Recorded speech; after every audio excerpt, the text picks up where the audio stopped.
Salut à tous les amis, j'espère que vous allez bien. On se retrouve ce samedi 21 février pour une nouvelle vidéo. J'espère que vous avez passé une agréable journée.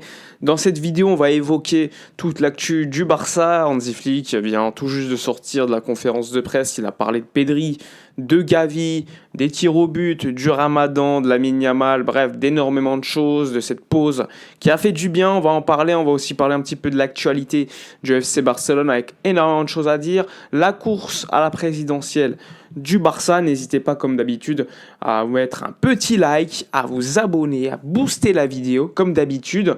N'hésitez pas non plus à soutenir le travail effectué en rejoignant la page YouTube en bas ou tout simplement en venant me suivre sur mon canal Twitch, Discord ou encore sur Twitter.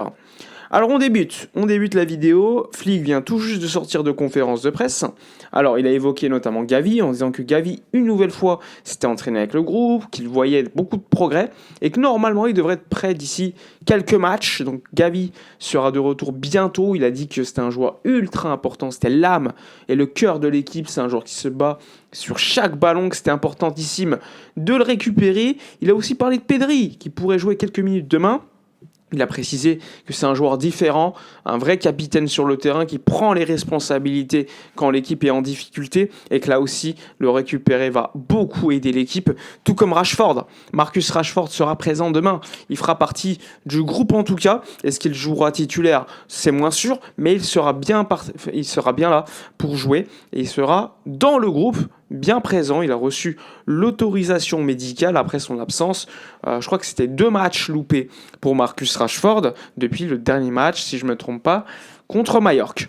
Ensuite, il a évoqué également l'état, on va dire niveau motivation de l'équipe après 2 matchs en demi-teinte. Il a parlé évidemment du fait que parfois les joueurs désormais devaient prendre des responsabilités selon les situations bien précises sur le terrain. Il a aussi parlé du fait qu'il y avait une discussion franche avec l'équipe où chacun donnait son opinion, qu'il y avait une discussion constructive afin d'améliorer surtout certaines séquences de jeu où l'équipe était en difficulté, surtout lorsqu'il y avait des pertes de balles très rapides et qu'ensuite ça se terminait par des transitions d'équipe adverse. Donc il y a eu beaucoup de sujets, beaucoup de discussions par rapport à cela du côté de Flick. Il a aussi parlé de Yamal en parlant du Ramadan, en disant qu'effectivement, normalement Yamal était le seul joueur de l'équipe à faire le Ramadan et le jeûne. Et donc, au niveau de la gestion des programmes, au niveau de la nourriture, etc., eh bien, il a été géré d'une manière différente pour qu'il soit en forme pour les matchs. Il y a aussi également le sujet des pénaltys ratés. Il a dit que oui, il y avait eu 3 pénaltys ratés, je crois que c'était cette saison, et que forcément, c'était pas normal par rapport à la qualité des joueurs, et que oui, avec le staff, il avait discuté par rapport aux tireurs, mais qu'une fois sur le terrain, les joueurs entre eux se mettent d'accord, Rafinha, Lewandowski ou Yamal, il n'y a pas de tireur attitré, c'est surtout les joueurs, selon la situation, leur confiance sur le match, qui se mettent d'accord. Donc il en a parlé aussi.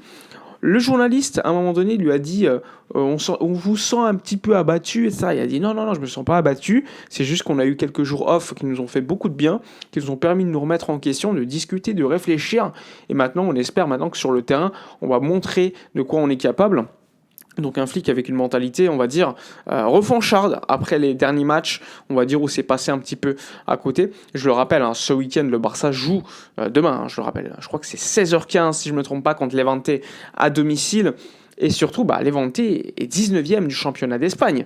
Donc il va falloir faire le travail, il va falloir prendre confiance et montrer que le Barça, malgré, on va dire, des matchs dernièrement pas dingues, dans le jeu, il y a surtout une mi-temps où ça se passe bien, la deuxième ça se passe mal, on sort d'une défaite humiliante, on peut le dire, contre l'Atlético, on sort d'une défaite en Liga aussi contre Gérone, même si on le sait, l'arbitrage a joué un rôle un petit peu important, mais bon, dans le jeu c'était mauvais et dans le jeu Gérone était supérieur.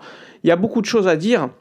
Et forcément, il le disait, récupérer certains joueurs va aider l'effectif, l'équipe à être beaucoup plus productive. Et surtout, il a beaucoup parlé des occasions ratées. Alors, il a aussi dit que certes, défensivement, parfois les gestions étaient mauvaises, mais que forcément, on manquait beaucoup plus d'occasions dernièrement qu'avant et que ça avait un impact parce que l'équilibre risque était désormais négatif lorsque tu mets pas les occasions que tu as, parce qu'on sait que défensivement, tu vas toujours encaisser des situations parce que ton jeu fait que tu es très offensif et que tu joues super haut sur le terrain. Donc un Flick, il le sait, tactiquement, il a eu des discussions, il a parlé de l'équipe en disant qu'ils étaient toujours convaincus du fait que c'était la bonne stratégie parce que l'année dernière, on avait gagné énormément de titres.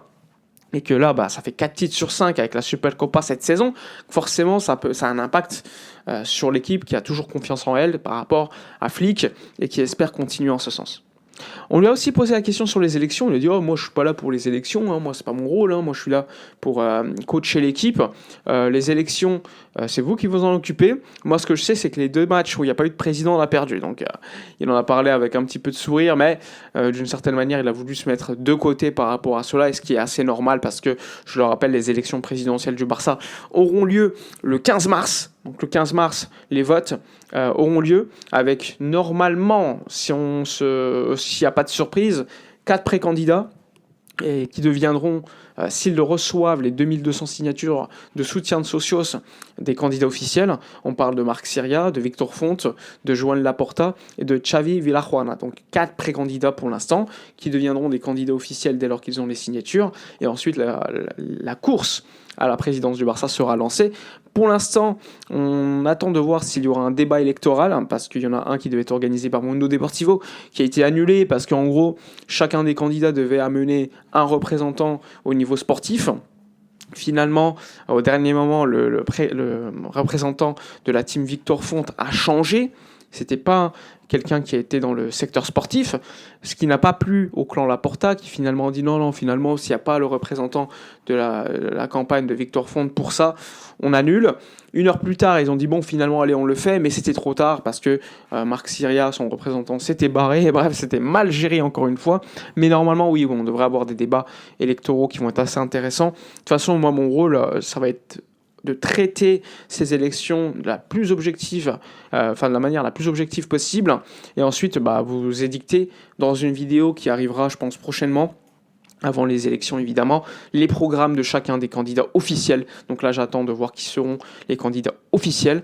Une fois que c'est fait, on en parlera. Je ferai une vidéo avec les candidatures, Victor Font, Laporta, Xavi Villajuana, Marc Siria a priori, avec les gens qui vont les accompagner, leur projet, leur slogan, ce qu'ils nous présentent, ce qu'ils nous proposent en tant que socios ou pas, fans du Barça. Mais en tout cas, aujourd'hui, ce qu'on peut dire de manière assez objective, c'est que Laporta part avec une avance parce qu'il est président en titre, entre guillemets, je veux dire, président sortant. Et que quand je fais un sondage sur Twitter, t'as 80% de fans sur Twitter qui sont pour Laporta, 17% pour Victor Font, 1% pour Marc Siria et 1 et quelques pour Villajuana. Mais donc, ça reste Twitter, c'est pas des socios qui votent pour tout le monde, mais en tout cas, il y a quand même une tendance au niveau des fans sur les réseaux plutôt pro Laporta. Bref, voilà pour l'information, on va dire globale, avec la course aux élections présidentielles.